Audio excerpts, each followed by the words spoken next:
ए प्रसंगटी पूरा ओडिशावासी ठारू आसुची जोठी अनेक स्थान रे माने एपटे असह्य खरा ता सांग को अघोषित भाव में बिजुली काट विद्युत काट होची कहीं एते विद्युत काट लोके प्रश्न करूछंती जे जेतेबेले खरा समय रे टिके फैन बुलेबा पई एसी चलेबा पई अंतत जेतेबेले आवश्यकता अतिमात्रा रही थाए सेही समय रे जदि बिजुली काट करा जिवो ताहले लोके कहा को कहिबे एभली हाहाकार स्थिति उत्पन्न होची केउ केउ स्थान रे एभली भी रिपोर्ट आसुची लोके बाध्य होई विद्युत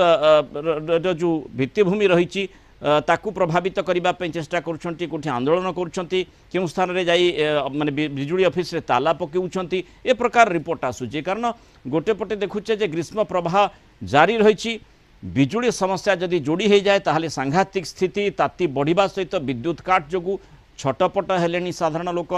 जन असंतोष भी बढ़ुची सहरांचल अपेक्षा ग्रामांचल लोके नाही नथिबा असुविधार सामना करुछंती माने राजनीतिक दल गुड़िक मध्य जो माने